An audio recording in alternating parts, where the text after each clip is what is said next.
In the video on color variables, I showed you how to construct them and take them apart. Now I'd like to show you how to use them, and I'll also point out a little gotcha so that you don't get surprised by an odd behavior of color variables if you use them in a way that might seem quite reasonable. Suppose we want to make this image. This is really 3 ellipses, one on top of the other, creating a single picture. So to draw this, I draw the background, then I draw the big yellow ellipse, then I draw the smaller ellipse inside of it, which has the same color as the background, and then I draw the little yellow ellipse on top, which has the same color of yellow. Here's the result in processing. And just to make things more interesting, I'm drawing 2 of these kinds of images side by side, one in yellow, one in orange. Let's look at the code. Here's the program. There's not that much to it. Because I'm only drawing one picture, I only have setup and no draw. Although, of course, I could have put all the drawing stuff into a draw routine if I wanted. I start with the void setup and call size and smooth the usual way. I call background with RGB, and you'll notice at the far right-hand side, I've identified that this is a slate color by writing a little comment to myself. Now it's time to draw the ellipses. So first I fill with yellow, and I draw the largest ellipse. Now I fill with the slate color, and I draw the inner ellipse. Then I fill with the yellow color again, and draw the very smallest ellipse in the middle. Then I repeat the whole process using orange colors, and slate, and orange again. So let's run this and make sure we get the result we're after. And there it is. It's a great little program. So now let's suppose I want to change the color of the background. And I'm just going to change this 90 to 190. And I run it again.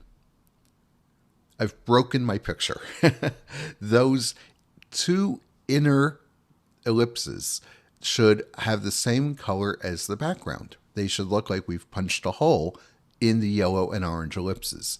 So I have to remember every time I change slate to change all the other places where slate shows up. Now I've done that. I've changed them both to 190 and the picture looks great. But of course, now I decide I don't like the orange color, so I want to change that. So I'm going to come down here to this 80 and I'm going to change that to 200 and run the program. And now I've broken my picture again. I made it a dark yellow, which is fine, but the inner ellipse doesn't have the same color as the outer ellipse. So you can see what's happening here. Anytime I refer to a color, if I change that color, I have to change it everywhere. And if I had dozens or hundreds of instances of these colors, that's going to just become an impossible task. I'm going to spend all day bookkeeping and trying to figure out where I missed one and fixing typos. Color variables are much better for this. Let's look at the color variable version of this. To turn this into the color variable version, I'll create variables for each of the colors and use those. So I'll tell you what, let's take the easy way out and just copy and paste. So I'm going to copy the line for the background where we define the slate color. And I'm just going to delete all this stuff and I'm going to create a new color variable called slate with that red, green, and blue. Then I'm going to copy the stuff for yellow and I'm going to paste that. Color yellow is color, whoops, I already have the parenthesis saved. And then I'm going to copy and paste the orange and do the same thing. Color, whoops, orange, and paste. And I can get away with this because I'm not using the colors red, green, and blue, because remember, those words are reserved by processing. Now I can make everything consistent. And in fact, what I'll do is I'll put the colors back where I wanted them. So now when I want to draw with the slate color, I don't have to remember the RGBs and type them and fix them. I'm just going to replace each time I actually try to create the slate color with fill slate. I'll replace each time I try to fill with yellow with fill with the color yellow, and I'll replace each fill with orange with orange. Now if I run this program, we get our original thing back. So this is the very same code, but now let's suppose I want to change the background.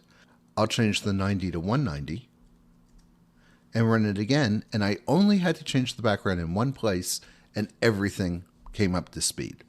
So this is a much better program, and I don't even need these comments anymore because after something like fill orange, there's no need to then go ahead and say orange. It's pretty obvious.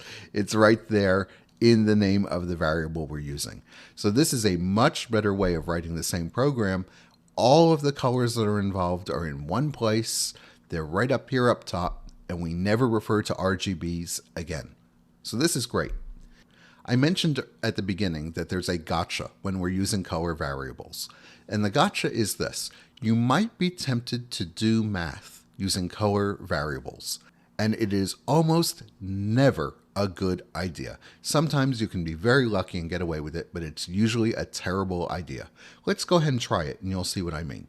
So let's suppose that we have a color, I'll call it OC for old color, and I want to create a new color, and these are both color variables. You might think, well, all I have to do is manipulate old color. So let's suppose we want to make it twice as bright. I want to double all the color components of old color. You might think, hey, I'll just say this, new color equals old color times 2, and I'll just double everything and make it a doubly bright color. Seems reasonable, right? Absolutely not. Do not do this. In fact, I wish processing wouldn't even let you do arithmetic on color variables. I wish it would come up and say, oh no, you can't possibly mean this. This is almost never a sensible thing to do. But it does let you do it, and you might think it's a reasonable idea. In part 2, we'll actually implement this idea and see how well it works out. Spoiler alert, it doesn't work out very well at all.